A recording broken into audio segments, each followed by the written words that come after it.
Raila Odinga was in an interview in NTV, and he was asked very, very serious questions that Raila Odinga really fumbled in how he responded.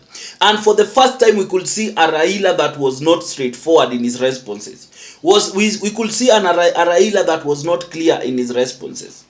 And that was just yesterday, and then today we come and see Sifuna do an interview on Citizen TV.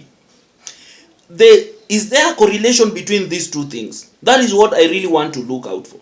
Is there a correlation between these two things? Because if you listen to the interview by Raila Odinga, Raila was someone who was he was just leaving his options open. But on this other side, the ST of ODM is speaking something totally different. So we want to understand, is Raila in total grip of ODM, or is Raila losing grip of ODM? And if he's in grip of ODM, what is the end goal for Raila? What does he intend to achieve in all this? So before I go into the details, if you're coming here for the first time, kindly take a second to subscribe and to hit the notification bell so that anytime I post a video, you will always be the first to watch. So kindly do so, na kama kawaida, I'll be back.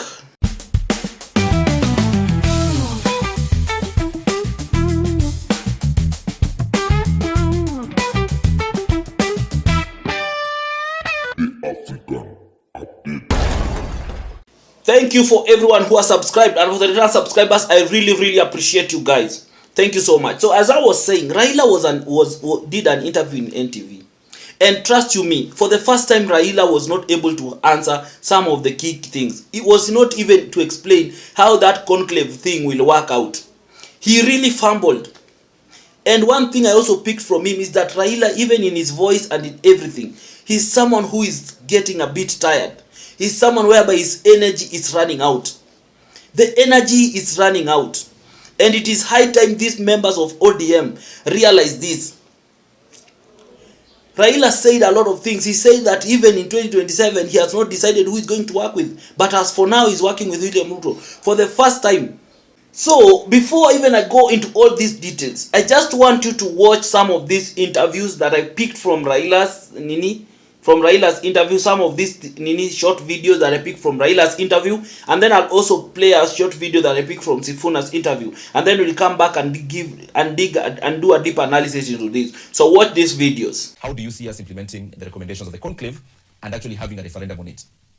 Yeah, because once the conclave has spoken, it's now what now remains is the implementation, and that's of course will be obvious because the people have spoken. They have invoked Article 1 of the Constitution. I don't see any court trying to stop that process. So you have listened to Raila Odinga. The interview is so long, it's more than an hour. You can go watch it. But one thing I'm picking, number one, is Raila's energy is running out.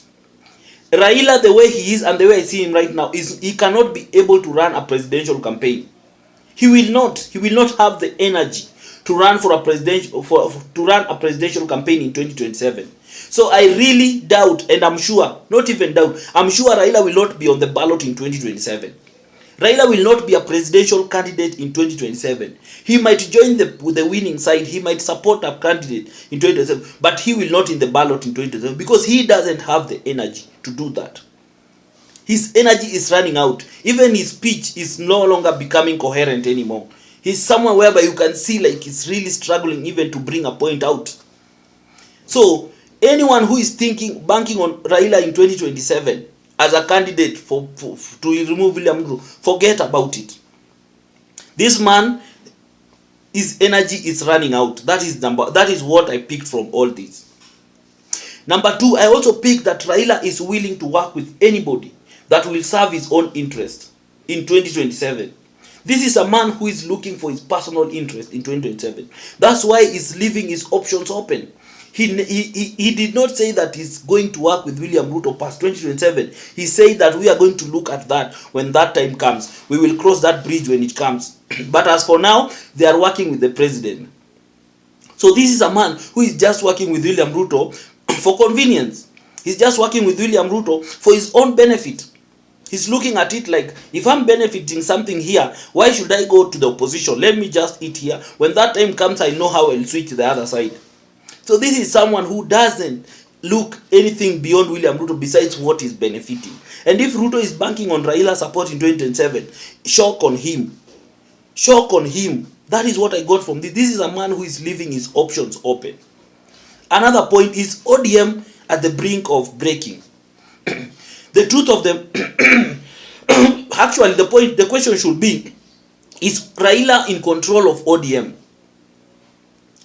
On the surface, on the outside, on the outlook of things, it is true Raila is the face of ODM and Raila seems to be in control of ODM. But there is something behind the scene.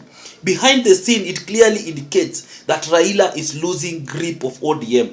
Raila is losing control of ODM. Raila is finding it difficult to control dissenting voices in ODM. He's finding it so difficult to do that. And he doesn't know how. For the first time, Raila is helpless. He doesn't know how to handle his party. For the first time, he doesn't know how to handle him. Because you can hear even how Sifuna is speaking. Sifuna is speaking with a free mind. This is not somebody who Raila has sent. This is somebody who is telling Raila openly, your party is dying. Your party is fading. You have made a mistake to work with William Ruto. That was a big mistake. That is what this Raila is saying. And this is what he's telling in short, kwa kifupi, kwa muktasari. This is what he's telling Raila Odinga, that you made mistake working with this guy. And now you will have to suffer the consequences. And we are not going to suffer the consequences with you. Raila is finding it difficult to hold ODM together. And it's going to be very, very hard for him. Because it is something that he never envisioned. He never envisioned that he will join ODM, he will join Ruto, and things will turn out this way. So he never saw it coming. He never planned for it. Because Raila has always been amekuanga kizoea that whatever decisions he make, everyone follows without questioning. But this time round, even his own SG is saying, no, hiyo safari, mimi si yuko. Hiyo safari yako, mimi si yuko. The SG of your party is coming out to go a different direction from you, and he's telling you, he has said even that he has been open with Raila Odinga, telling him that this decision was bad. So Raila is losing grip of ODM, and Raila has lost support. You can see from that interview. If you could have watched the people who were commenting, because the interview was live, 90% of the people were calling him names. 90% of the people were calling him names. Most people, no one, only 10% were coming out to support him. This is very unprecedented. This is something that has never happened to Raila Odinga before. How did Raila get himself here? Those are the things that he needs to ask himself. How did he find himself in this situation? And can he salvage his political legacy out of this? Yes, he can. He can if he wants to. Staying with Ruto until 2027 will finish ODM completely. ODM will be nowhere to be seen by 2027. If Raila doesn't change, ODM will be reduced into a Ford Kenya party. It will be reduced into a Luo party. ODM was a national party. ODM will be reduced into a Luo party. Can someone just sit and tell Raila the truth? Stop lying to this man. If you love Raila so much, stop lying to him. Tell him the truth that ODM is dying. That is the reality. You are reducing ODM into a Ford Kenya like party. A party that is only of one person and in a certain small area. Because even in your own party, it is so divided. People just love Babu Owino for someone that even in your own party you are fighting him. But people love him naturally.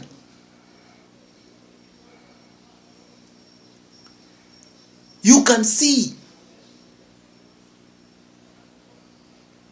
It's going to be crazy.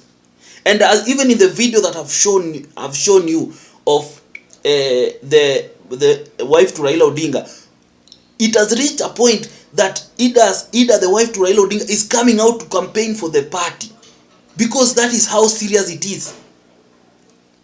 They have lost ground to a point whereby they are looking for anything and anything that will make sure that the party doesn't break. So it's very, very crazy. It's crazy.